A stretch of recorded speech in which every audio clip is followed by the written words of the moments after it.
بچے ساتھ ہو، صحرا کا علاقہ ہو، تپتی ہوئی ریت ہو، اتنے کٹھن اور سخت حالات، چاروں جانب موت ہی موت، دور دور تک اپنوں کا نام و نشان کوئی نہیں، اور اکیلے فیصلہ کرنے والے امام حسین، باقی سارے بچے ہیں یا عورتیں، سارے بڑے اکیلے 19 لوگوں کو ایک بار میں حضرت ایسے ہی تماشا بنا دیا ہے۔ مظلوم تھے وہ تو رو رہے تھے، ہر مقرر یہ کہہ رہا ہے کہ وہ تو بار بار کہ ابا پانی مل جائے، پانی آ جائے، ترس گئے۔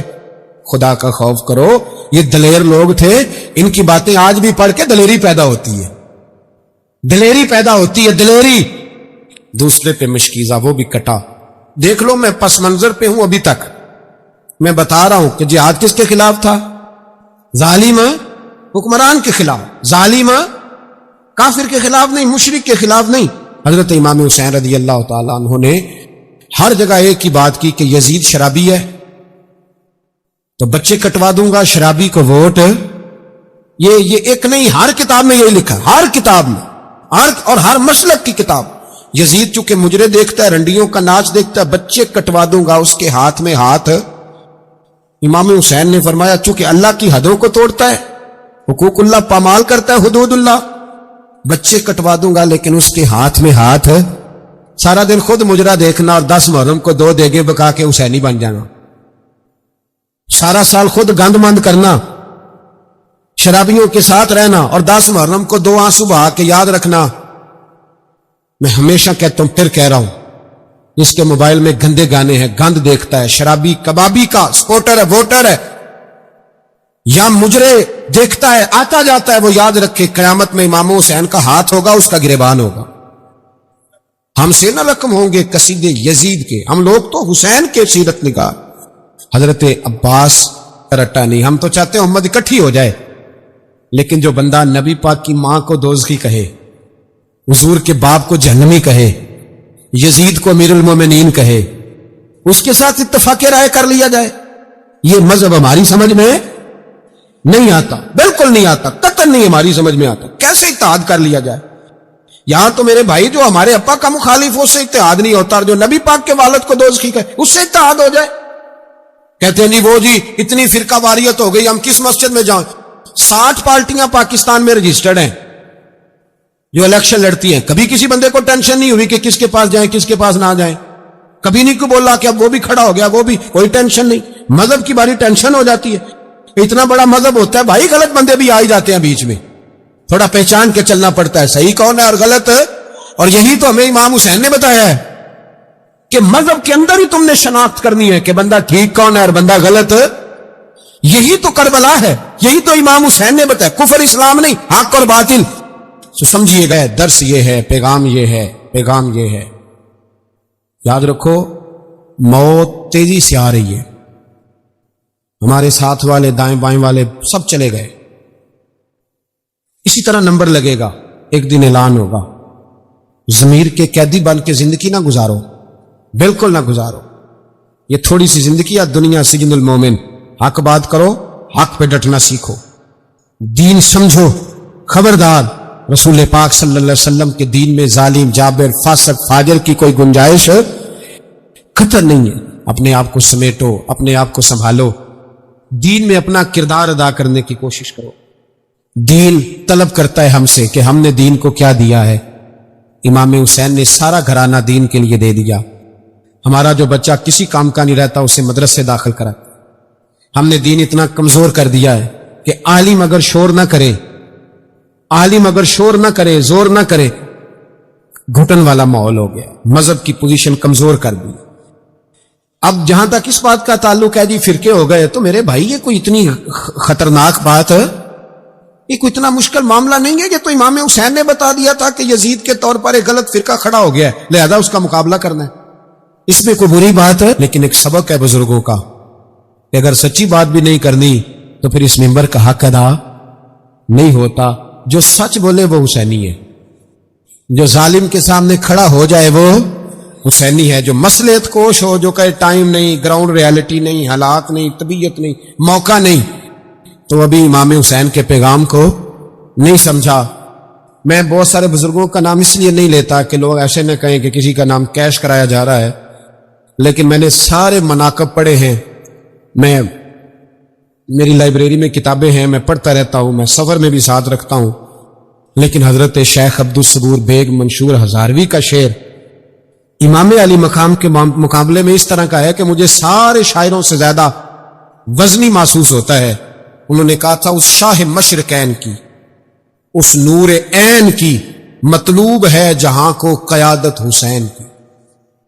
دیکھیے ذرا حسن، اور ہر سو یزیدیوں کا زمانے میں زور ہے، ایک دو جگہ پہ نہیں، ہر سو یزیدیوں کا زمانے میں زور ہے۔ منشور آج پھر ہے ضرورت حسین کی، آج پھر ہے ضرورت ہے، آج لوگ حسینی بنے، امام حسین کے نقش قدم پر۔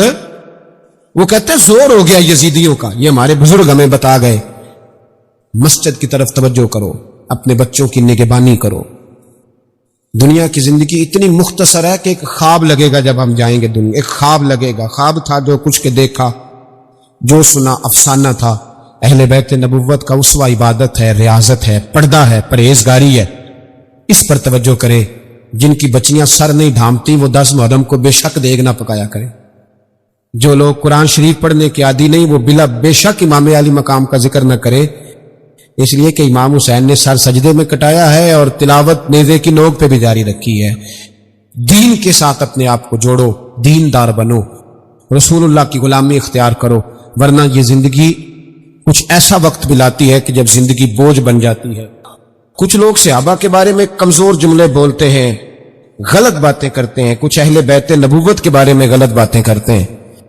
یہ صرف سنی ہے جو حق 4 یار کا نعرہ بھی کھل کے لگاتا ہے، اور یہ نعرہ حیدری یا علی بھی کھل کے لگاتا ہے۔ یہ اللہ نے صرف ہمیں مقام، وہ الگ بات ہے کہ ہم لوگ سننے کو تیار نہیں، سمجھنے کو تیار نہیں کہ اللہ نے ہمیں مرتبہ کتنا عطا فرمایا ہے۔ یہ صرف ہماری امام حسین کی شہادت کا کچھ تھوڑا سا پس منظر۔ شہادت ہمارے ہاں بیان ہوتی ہے اس انداز میں کہ لگتا ہے کہ کسی مظلوم بندے کو کسی نے پکڑا ہوا تھا تو وہ سارے اسے مار رہے تھے اور وہ منتیں کر رہا تھا کہ مجھے نہ مارو۔ اتنی ہائے ہائے کی جاتی ہے کہ محسوس ہوتا ہے کہ امام علی مقام بڑے پریشان تھے کہ کسی طریقے سے، اور ان کا خاندان بڑا تکلیف میں تھا کہ جلدی کہیں کربلا سے نکل جائیں۔ حالانکہ اس دھرتی پہ، اس کائنات پہ صبر، شجاعت، استقامت اور حوصلہ جس سے کائنات سیکھے گی وہ صرف امام حسین ہی ہے۔ اتنے بڑے صابر آدمی کے بارے میں اس طرح کا رویہ اختیار کرنا کہ وہ تو گویا اس طرح کر رہے تھے کہ بس کسی طریقے سے میری معذرت، تو یہ امام حسین کی مظلومیت سنا کے لوگوں کو اس طرح کا کر دیا جاتا ہے، یہ انداز بتایا جاتا ہے کہ شاید واقعہ کربلا رونے دھونے کا نام ہے، حالانکہ بات جو اچھی خوشامد کرے اسے اچھی وزارت ملتی ہے، اچھی وزارت اسے دیتے ہیں۔ جو ذرا صحیح بدتمیز بھی ہو اور صحیح وکالت کرنے والا اسے وزارت صحیح دیتے ہیں۔ عجیب اس کا مزاج تھا۔ یہ چلاک لوگ زندگی میں ہمیشہ دھوکہ کھاتے ہیں، چلاکیاں انسان کو گراتی ہیں اور اتنا منہ چھیل جاتا ہے کہ منہ پہچانا ہی نہیں جاتا۔ بندہ اپنے آپ کو رب رسول کے حوالے کر دے تو اللہ بڑی بہترین جزائیں عطا کرتا ہے۔ یہ لوگ تیزی دکھاتے ہیں بعض، تو یزید بھی تیزی دکھانے والا تھا۔ اس نے ولید کو خرے جڑا نماز پڑھائے ہو مولوی، جڑا ٹل پائے ہو پیر، جڑا مہینہ نہ نہائے چھوٹا پیر، تو جڑا 6 مہینے نہ نہائے ہو بڑا پیر، کہتے بابا پہنچے ہیں، کڑے چھڑے جو پہن لیے۔ بھائی امام حسین تو نمازیں پڑھاتے تھے، مولا علی تو نمازیں پڑھاتے تھے، مسجد کے خطیب تھے، اب اس کو تو مولوی کہہ دیا جاتا ہے بیچارے کو۔ تو ملنگ کون ہوتا ہے جی؟ کہتے جڑا کپڑے کٹ پائے۔ کیا تماشا ہے، قوم جدھر دل کرتا ہے نکل جاتی ہے۔ بندے کے ساتھ امید لگانا اچھا ہی نہیں لگے گا۔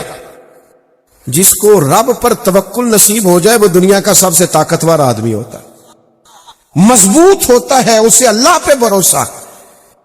313 صحابہ بدر میں چلے گئے 1000 سے لڑنے۔ او خدا کے بندو، نہ اسلحہ ہے، نہ تمہارے پاس جنگی سامان ہے، نہ زیادہ گھوڑے ہیں، نہ تلواریں ہیں، نہ نیزیں، کیوں آئے ہو؟ کہنے لگے ہمیں بھروسہ ہے، ہمیں ہمارے نبی نے فرمایا تمہارا رب تمہاری مدد کرے گا۔ آپ کو جب اللہ پہ بھروسہ نصیب ہوگا آپ مضبوط ہو جائیں، طاقتور ہو جائیں، آپ فکری بلندی کا شکار ہوں گے۔ آپ کے اندر سے کمزوریاں، بزدلیاں، بے چینیاں، لوگوں پہ بھروسہ کرنا، کسی کا مال دے کے پریشان ہونا، کسی کی بڑی گاڑی دیکھ کے للچانا، کسی کا گھر بڑا دیکھ کے پریشان ہونا، یہ نکل جائے گا. پھر تو حضرت بلال مسجد بھی سوئے نا، مسجد کی چٹائی پہ سوئے اور مسجد نبوی شریف میں جھاڑو دے اور حضور کے مہمانوں کی نوکری کرے. لیکن حضور معراج سے واپس آ کے فرماتے ہیں بلال کیا کرتے ہو؟ میں نے تو جنت میں بھی تمہارے قدموں کی آواز سنی ہے. جب آپ رب سے جڑیں گے تو پھر سادے کپڑوں میں بھی بڑا عروج ہے، پھر سائیکل سے اترے تو پھر بھی بڑے باوقار ہے. شرط یہ ہے کہ بھروسہ اللہ پہ. وہ ہارون رشید آ رہا تھا حج کر کے، امام غزالی نے لکھا ہے، تو وہ گھوڑے پہ یا اونٹ پہ بیٹھا تھا تو ارد گرد اس کے لوگ نعرے لگا رہے تھے، بادشاہ سلامت جو آ رہے ہیں. نعرے لگانے والے بڑے سیانے ہوتے ہیں، یہ سبھی کے نعرے لگا لیتے ہیں، سیاسی نعرے کبھی اس کے لگائے، کبھی وہ کہتے ہیں ہمارے سیاستدان کا بھی ہمیں کوئی نہیں پتا، پچھلے 5 سال تو کسی اور پارٹی کے لگا رہا تھا نعرے، پتہ نہیں اگلے 5 سال کسی اور کے نہ لگا دے. تو وہ بھی سیانے ہو گئے، وہ بھی اب سب کے لگا دیتے ہیں، کہتے ہیں ایسے ہی چلتا ہے مارکیٹ میں. تو ہارون رشید کے دائیں بائیں لوگ نعرے لگا رہے تھے. ہارون رشید بڑی نعرے شعرے، بندہ خوش تو ہوتا ہے نا. ہماری گاڑیوں پہ جب پھول گرتے ہیں اور لوگ پیچھے بھاگتے ہیں تو نفس تو تسکین پاتا ہے نا. یہ معاملہ ہوتا تو ہے، اللہ تعالیٰ محفوظ کرے. بڑا راضی ہو رہا تھا ہارون رشید. اچانک ہارون رشید کی نظر پڑی تو ایک ٹیلے پہ حضرت بہلول دانا بیٹھے تھے. سادہ آدمی مٹی میں بیٹھا ہے بغیر چٹائی، اسی کسی دے کچھ بھی نہیں لگ دے، نہ کوئی ساڈا دردی، بیٹھے آرام سے. اور ہارون رشید کی طرف دیکھ کے نہ تو حضرت بہلول دانا ہلکا ہلکا مسکرا رہے ہیں، ہنس رہے ہیں. تو یہ بعض لوگوں کی ہنسی بڑی معنی خیز ہوتی. ہارون رشید گھوڑے سے اترا، سارا مجمع وہیں کھڑا کیا، اور ہارون رشید جا کے حضرت بہلول دانا سے کہا السلام علیکم. فرمایا وعلیکم السلام. ہنس کیوں رہے تھے؟ تو پھر ہنسے. کہا یہ آپ کے ہنسنے میں کوئی راز ہے؟ تو حضرت بہلول دانا فرمانے لگے ہاس اس لیے رہا تھا کہ یہ جو لوگ تیرے نہیں نعرے لگا رہے، یہ تجھ سے پہلے والے بادشاہ کے بھی اسی طرح ہی نعرے لگاتے تھے، اور تیرے بعد والے کے بھی نعرے. پر تو بڑا عجیب آدمی ہے، تو بڑا راضی ہے کہ میرے نعرے لگ رہے ہیں. یہ تو سب کے لگتے ہیں، تیرے لگ رہے ہیں تو کیا اس میں خوش ہونے والی کیا بات؟ تو ہارون رشید پر بڑا اثر ہوا. بڑے لوگ جو ہوتے ہیں ظاہر ہے ان کے کوئی تقیہ کلام ہوتے ہیں، تو بڑے لوگوں کا تقیہ کلام تھا، وہی اس کا بھی تھا. کہنے لگا حضرت میں نے سنا ہے آپ پر کچھ قرضہ ہے، مجھے حکم دیں میں آپ کا قرض اتار دوں، حکم کریں. تو حضرت بہلول دانا تھوڑا غصے میں آ گئے، فرمانے لگے ایک بات تو بتا، تیرا رب کون ہے؟ توجہ ہے میری بات پر؟ تیرا رب کون ہے؟ کہنے لگا اللہ. تو فرمایا میرا کون ہے؟ سنا کہ اللہ. تو فرمانے لگے ہارون رشید پھر یہ تو نہیں نہ ہو سکتا کہ اللہ ہارون رشید کو دیتا جائے اور بہلول دانا کو بھول ہی جائے.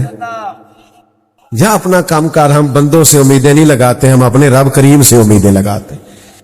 جب حضور کے صدقے آپ کو معرفت الہی نصیب ہوگی اچھا ہی نہیں لگے گا.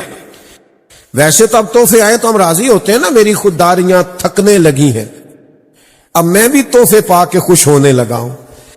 لیکن جب انسان خوددار ہو پھر کوئی تعاون کی بات کرے تو غصہ آتا ہے. وہ کہتا ہے جا اپنا کام کر، مجھے میرے رب نے بڑا نوازا، جتنا اللہ نے دیا میں راضی ہوں. یہ کب ہوتا ہے؟ جب آپ سرکار کے وسیلے سے معرفت الہی حاصل کرتے ہیں، حضور کے وسیلہ پاک سے. میری طبیعت بھی نہیں ہے لمبی چوڑی تقریر کرنے کی، اور آپ کی بزم بھی اثر سے شروع ہے. تھوڑا سا اس مضمون کو آگے لے کے چلو. وہ پھر جن لوگوں کو یہ معرفت نصیب ہو گئی تھی نا، وہ پھر حضرت صدیق اکبر جیسے لوگ تھے. حضرت صدیق جیسے، یعنی بادشاہ وقت کو رات کو کسی بوڑھی اماں کے گھر میں جھاڑو دینا پڑے تو پریشانی کوئی نہیں، کسی بوڑھی اماں کے گھر میں پانی بھر کے لانا پڑے تو پریشانی. کیوں؟ اس لیے کہ ان کو معرفت الہی نصیب ہے. پھر یہی مزاج ہو تو بندے حضرت فاروق اعظم جیسے ہوتے ہیں. حضرت سعد بن ابی وقاص پتہ کیا فرمایا کرتے تھے؟ حضرت سعد بن ابی وقاص فرماتے تھے کہ نہ تو عمر اسلام میں ہم سے مقدم ہے، نہ ہجرت میں ہم سے مقدم ہے، نہ نفلی روزے زیادہ رکھے ہیں، نہ نفلی نمازیں زیادہ پڑھی، پر شان زیادہ لے گئے. لوگوں نے کہا حضور وہ کیسے؟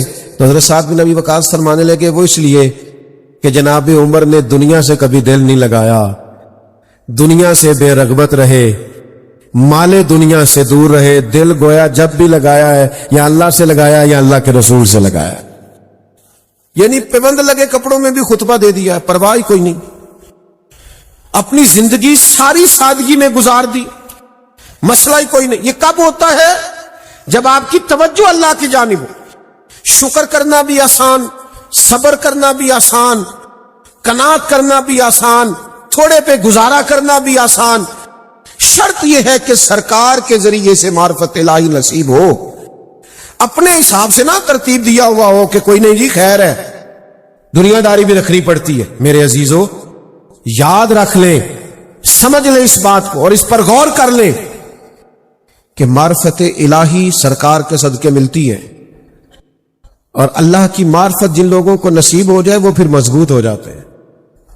زندگی سے کتنا پیار ہے آج لوگوں کو، آپ نے مجھے بتانا نہیں، ہاں نہ نہیں کرنی، پر کافی سارے لوگ موت سے ڈرتے ہیں۔ نہیں میں کہا تسی ہاں نہ نہیں کرنی، کیمرے جو نہ آ جائے جی کدھر، پتہ چل جاتا ہے کافی سارے لوگ موت سے۔ میں اکثر دوستوں سے کہتا ہوں کافی سارے لوگ پیسوں سے پیار کرتے ہیں تو لوگ غصہ کرتے ہیں، حالانکہ کرتے ہیں۔ کتاب و سنت پڑھ کے دیکھ لیں، لوگ پیسوں سے پیار کرتے ہیں۔ حضور فرماتے ہیں سونے کی 2 وادیاں ہوں تو آدم کا بیٹا کہتا ہے تیسری بھی چاہیے، کرتے ہیں، لیکن آپ منوا نہیں سکتے کسی کو کہ میں کرتا ہوں، کوئی ماننے کو تیار۔ حدیث پاک میں ہے، قرآن مجید میں ہے، پیار کرتے ہیں، لیکن لوگ ماننے کو تیار۔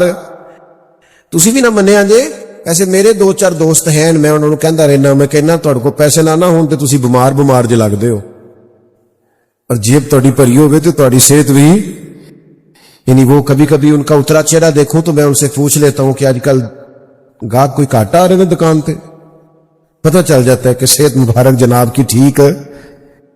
یہ موت کا ڈر، یہ پیسوں کا پیار، یہ شہرت سے محبت، یہ اپنی ذات سے لگاؤ، یہ کب ہوتا ہے؟ جب آپ نے دنیا سے جینا سیکھا ہو، اور جب آپ نے سرکار کے صدقے جینا سیکھا ہو نا، تو پھر بندے کا حال یہ ہوتا ہے کہ کربلا میں اگر امام حسین کا سارا کنبہ بھی جائے اور جان بھی جائے تو بندہ خوش ہو کے ساری جان پیش کر دیتا ہے، اس لیے کہ اسے پتا ہوتا ہے ابھی میں نے قبر میں جانا ہے، ابھی دروازہ بند ہونا ہے، ابھی جنت کا باغ میری قبر میں بننا ہے، اور میں نے آنکھیں کھولنی ہے تو سامنے مدینے والے محبوب نے تشریف فرما۔ آج پھولے نہ سمائیں گے کفن میں آسی، کیونکہ قبر کی رات ہے ان سے ملاقات کی رات۔ تو دوستو، نبی پاک کے دروازے پہ آؤ، یہیں سے آپ کو اپنی پہچان ملے گی، یہیں سے معرفت الہی ملے گی، یہیں سے جینے کا سلیقہ ملے گا۔ خلاف پیغمبر کسے راہ گزیر، حضور کے مخالفت کر کے آپ کبھی کوئی رستہ پا سکتے؟ یہ جو ملانگ شلانگ آپ کو ملتے ہیں نا، کہتے ہیں معرفت دی گل نہیں، نہ داڑھی رکھی ہوئی ہے، نہ نماز پڑھتے ہیں، نہ ادھر ادھر جاتے ہیں۔ معرفت وہ کون سی معرفت ہے جو حضور کے علاوہ ہے؟ نبی پاک کی معرفت کیا تھی؟ حضور 5 نمازوں کی امامت کرتے تھے، جمعے کا خطبہ دیتے تھے۔ آپ کی توجہ ہے؟ میری طرف دیکھو، جمعہ پڑھاتے، عید پڑھاتے، نکاح پڑھاتے، سرکار مہربانی کرتے، غلاموں پہ شفقت کرتے، حضور قرآن و حدیث پڑھاتے۔ آج کل جڑا ایک کام کرے ہو تو مولوی ہے، تو درویش کون ہے؟ جنہوں بالکل کلمہ نہ ہوندا ہوئے الا ماشاءاللہ، کبھی کبھی غسل کرتا ہو۔ یہ آپ نے کرائیٹیریا بنایا ہے، یہ دین کا معیار نہیں ہے، یہ ہمارے ذہن کی اختراع ہے۔ خدا را سٹیٹس کو سمجھو، معیار کو سمجھو، دین کا معیار کیا۔ سرور کائنات صلی اللہ تعالی علیہ وسلم نے بھرپور زندگی گزاری ہے۔ حضور حقوق سے بھاگنے کا معاذ اللہ درس نہیں دیتے کہ آپ کسی دربار پہ جا کے بیٹھ جائیں اور کہے کہ جناب نہ مجھے نکاح کرنا ہے، اور نہ مجھے کوئی حق ادا کرنا ہے، نہ مجھے بچوں کا، بہن بھائیوں، ماں باپ کا خیال رکھنا ہے۔ نبی پاک نے تو بھرپور زندگی، آئلی زندگی بھی بھرپور گزاری، معاشرتی زندگی بھی بھرپور گزاری، ازواج مطہرات کے ساتھ حضور کی کمال شفقت، اپنے نواسوں کو حضور کندھوں پہ بٹھا رہے۔ سارے وہ کام جو روٹین میں انسانی زندگی کے لیے ضروری ہے، سارے سرکار نے کیے ہیں۔ دین آپ کو بالکل نہیں کہتا کہ آپ سارے کام چھوڑ دیں, مسجد میں آ جائیں, تسبیح لے کے بیٹھ جائیں, بس دین اتنا کہتا ہے کمائی ضرور کرو پر کرنا ذرا جائز طریقے سے, حلال رزق کمانا, خیال رکھنا. دین کہتا ہے جہاں ہو وہاں دیانتدار ہو جاؤ. آپ حضور کے طریقہ مبارکہ کو اپنائیں, سب درست ہو جائے گا. میں آج یہ دیکھتا ہوں کہ سنت اور شریعت کے معاملے میں ہم کمزوری دکھاتے ہیں, شریعت کے ساتھ کھڑے نہیں ہوتے. یہ کیا ہے؟ چھوٹا سا مسئلہ ہے شادیوں پہ کہ آپ غیر شرعی رسومات روک دیں, کھانا کھلائیں, کوئی منع نہیں کرتا, گھر پہ لائٹنگ کریں, کوئی منع نہیں کرتا, لیکن آپ مردوں کی ویڈیو بنا لیں, عورتوں کی نہ بنائیں. مہندی کی بری رسم جہاں مرد عورتوں کا اختلاط ہوتا ہے نہ کریں. آپ سے کہا جاتا ہے ڈھول ڈھمکا شور شرابہ نہ کریں. تو یہ دو ایک کام شادیوں سے نہیں نکالے جا سکتے, کیوں؟ آخر کیا مجبوری ہے کہ دو چار کام جو شریعت سے ٹکراتے کیوں نہیں ہم چھوڑ دیتے؟ کوئی اتنا بڑا مسئلہ نہیں. لیکن یہ اس وقت ہوتا ہے جب احساس ہو دین کا. یاد رکھنا, الجھ جاؤ گے, ذہنی تناؤ کا شکار ہو جاؤ گے, پریشان رہنا شروع کر دو گے, زندگی بور لگے گی. اس طرح وقت گزارو جو طریقہ مدینے والے محبوب نے دیا ہے, تاکہ جتنے دن زندگی کے ہیں بھرپور گزارے جا سکے, شان سے گزارے جا سکے. دو باتیں سنیں اور میں اپنی بات کو ختم کروں. عقائد کی پختگی بڑی ضروری ہے. بڑے گہرے فتنے, لوگ دین کے نام زندگی اگر بنانا ہے, یعنی با مقصد زندگی, با مقصد زندگی جو ہوتی ہے اس میں بندہ بور نہیں ہوتا. با مقصد زندگی میں انسان ذہنی تناؤ کا شکار نہیں ہوتا. با مقصد زندگی گزارتے ہیں نا کچھ لوگوں کو کوئی مقصد ہی نہیں نہ ہوتا, با فوٹو شوٹو کھچانا, تعلق شالق بنانا, کچھ کارڈ دینا, کچھ کارڈ لے لینا, یہ مقصد ہوتا ہے. فلانا بھی مجھے جانتا ہے, فلانے کو میں بھی جانتا ہوں. یا دو چار لوگوں سے کہہ دینا کوئی حکم ہوا تو دسیا جی, تے جدو حکم دا واری آئی کام ہی ختم ہو جاتا ہے. یاد رکھیں میرے عزیز, یہ بے مقصد بے معنی کام نہ کریں. آپ کسی کو دینی مقصد بنا لیں, آپ کسی کی فاتحہ اللہ کی رضا کے لیے پڑھیں, دیکھیں اجر کتنا ہوتا ہے. آپ کسی سے تعلق محض اللہ کی رضا کے لیے کریں گے تو تکمیل ایمان کا ذریعہ بن جائے.